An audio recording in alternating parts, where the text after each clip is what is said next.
Hello and welcome. You're watching Business Today TV. I'm Sakshi Batra, and on this special edition, our focus is on the IPO of drone manufacturer IdeaForge Technology that is likely to open for subscription on June 26. Now, the company has fixed a price band for this issue at 638 to 672 rupees per equity share. The IdeaForge Technology IPO will close on June 29th, and the anchor book will be launched on June 23rd for a day as well.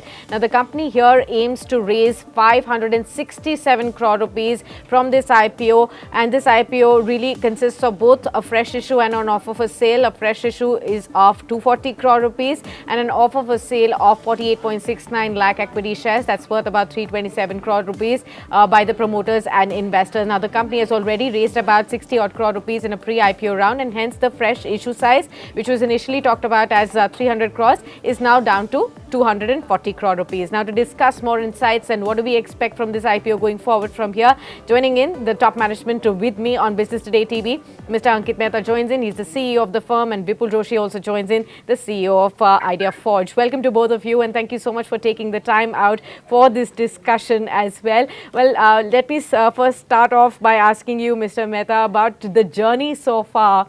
I mean, not many people would know this, that, what started off as a college project for you back in IIT Bombay is now foraying into the listed space of equity exchanges. How do you feel? What has been the journey so far, and what do you expect going forward? What's your vision?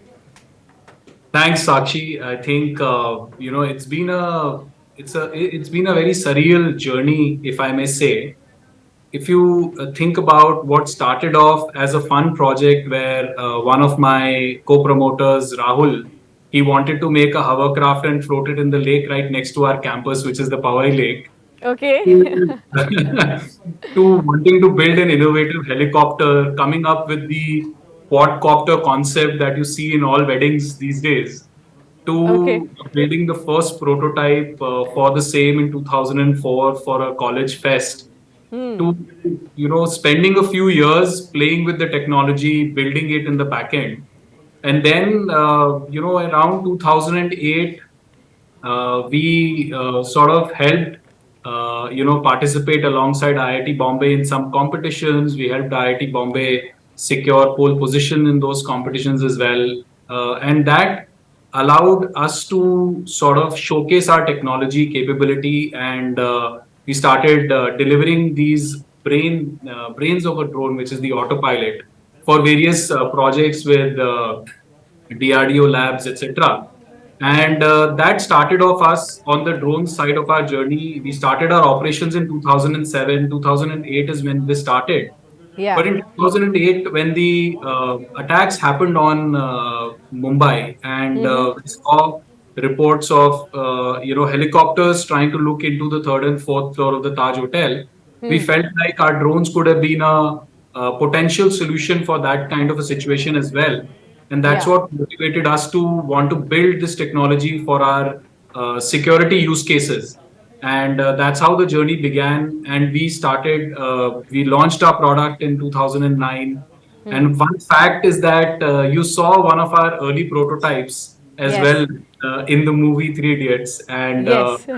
that was something that, in a way, brought in the concept of drones to the general public in that broad sense. And from that effort to today, our drones do having done over 3.5 lakh flights in the hands of our customers. Almost every 5 minutes, an IdeaForge drone takes off today to do Okay. either a surveillance mission or a mapping mission for our customers to serve both our Jawan and the Kisan via Yeah. Vigyan.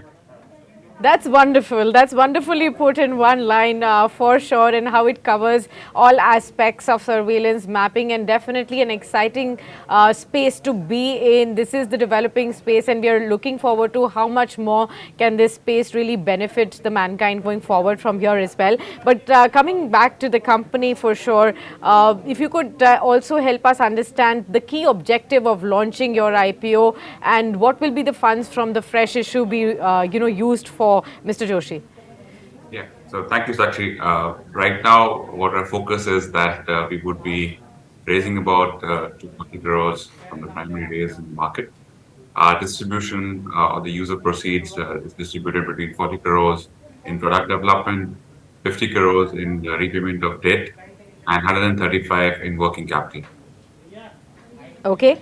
And what will be the debt to equity ratio thereafter, and what is it currently? And going forward from here, how would you see that panning out? So the intention is that we've largely been a debt-free organization all our life, and we have been prudent in the usage of how the debt has to be deployed for our expansions. We're seeing that going ahead, we once we will repay our current utilization, which is standing at around 85 crores, uh, which is from that we'll repay the 50 crores.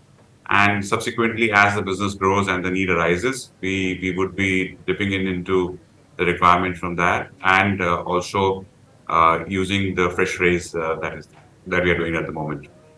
Okay. Mr. Mehta, if you could help us understand, who all are really selling stake as part of your OFS in this IPO, and after the listing, what will the shareholding look like? So I think it's around 13% of our overall shareholding that's currently in the OFS. And we basically have some of our long-term investors who have invested in us, taking only partial exits as Okay. part of the IPO process. Okay, okay. You also have a discount and some reserved shares for your employees as well. Could you detail that also for our viewers to understand that first? Yeah, so we have about 13,000 odd shares that we have kept reserved for our employees. We definitely feel that our journey in the last 16 years is a lot attributed to the people who have been part of our journey. There is a significant amount of contribution in the growth that they have brought in for us. And we wanted to give them opportunity to participate in the ownership as well of the company. Okay. Mr. Mehta, since you pointed out that, every 5 minutes a drone really flies off, help us understand who are your key clients who are already using your technology at this point in time. Give us a sense of the current order book and, the visibility if you have going forward from here. So, Sakshi, if you look at the overall users who have deployed our systems on field, it would be our defense forces, several of our central armed police forces, our state police forces, as well as many government departments and private enterprises who are Okay. deploying these, like I mentioned, for surveillance and mapping applications. And in terms of the order book, FY23 ending order book was about 192 crores. Okay. And there are several opportunities that we are participating in, given the momentum the sector has and the intent that the government has to deploy the technology, as well as the opening up that has happened for the civil side of uses. Due Yes. to conducive regulations, we are looking and tracking great opportunities in this space. And overall, the sector itself is looking to be a very exciting sector. As you look at our latest report, in the prospectus, you will find that India, which is starting from a low base, is going to look at a steep growth as far as the sector is concerned. And we are going to continue to track that opportunity very closely. Sure. And if you could help us understand the revenue stream currently for you, the revenue mix, how is it placed, and going forward, what will be your key focus areas for building revenues further? So largely our revenue mix today is defense and civil.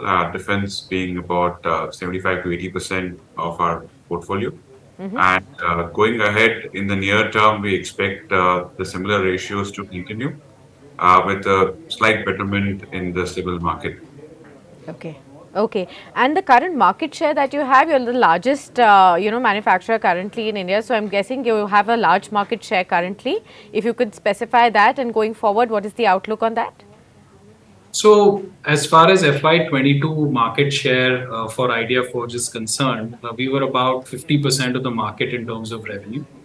And while we do not have, closely tracked numbers for FY23, Yeah. we will see those numbers once we have more data around the same. Right. Mr. Joshi, on the financials front, we have been looking at, your EBITDA margins and your PAT margins are pretty high, considerably high when you compare it with your peers as well. Would it be sustainable at these levels going forward after the company gets listed? Sakshi, the company has been at development of technology consistently over the last 16 years. Our main forte has been to push the boundaries of how the technology gets developed in this space. We keep bringing in new models, and the reason for us to enjoy those margins is because we have been able to bring in different technologies in the market in the hands of the customer. We have been giving sustained growth in what kind of use cases these products are used in. And in future as well, we would continue to invest behind tech to maintain these margins and better them as well. Okay. Mr. Mehta, where do you propose to establish your main manufacturing hubs once the fundraising is complete, and what would your expansion plans include? Do you also have visibility of going, across borders? Absolutely. So, in terms of manufacturing itself, currently our manufacturing is in around Navi Mumbai, and we will continue to be in this area in the short term. And we are, working towards making sure that we are utilizing the capacities to the best extent possible. So we do not envisage increasing the size unless the platform size itself that we are building will go up, as our strategy is indicating that we're going to be building larger platforms in the future. And as and when we have product lines for that, we will have to look at that investment. But typically, the investments are not very sizable as far as the overall production is concerned. But in terms of looking at market opportunities, we are looking at the international market. We have started to create presence in the North American market. We participated in a couple of exhibitions in North America, and we have received a good response from that area. We are continuing to create local presence, continuing to create the ability to do more demonstrations there so that we can benefit from the gains that we have as far as our technology is concerned in various other markets as well. Right. Mr. Mehta, since you talked about your, international aspirations as well, we've been looking at, as we speak right now, Prime Minister Modi is visiting the US. There are several opportunities in the defense space that we are looking at getting unfolded, with several of deals getting signed. What exciting opportunities are you looking at, especially in the drone space? We've been seeing the drone industry per se growing very, very sharply over the last 2 or 3 years. There have been several investments that have actually come in. PLI scheme has, the first tranche has been rolled out as well. And now with these deals coming in, if you could give us a sense of, what are we looking at in the drone space, and for you also as a company? So, Sakshi, in terms of the international market opportunity and, what it says, there are a lot of, trends globally wherein we are seeing that there is a need to find alternative geographies of delivery of this technology for many, many civil users as well as for defense users. And those needs are arising out of the geopolitical situations globally. And that's a great opportunity for businesses like ours to make sure that we can capitalize on what those geopolitical scenarios create as an opportunity for us, as well as in terms of where the traction will come from. Of course, the areas we can push aggressively towards is largely going to be the civil side of the market, and we are seeing a lot of defense related queries as well as far as this area is concerned from the international markets. However, when we look at the opportunity and how it pans out in India, I think given the regulatory impetus that we have behind us, I think, and the fact that India has banned the import of drones, India has given the incentive to come up to increase the local technology contribution through the PLI scheme. I think it is looking to be a very exciting space to be in at this point in time. All right. Well, on that note, thank you so much, Mr. Mehta and Mr. Joshi, for being with us and sharing with us all the key insights. All the very best to you for this IPO, and looking forward to further interactions once the company gets listed on the exchanges as well. Thanks, Sakshi. If you like the video, do like, comment, share and subscribe.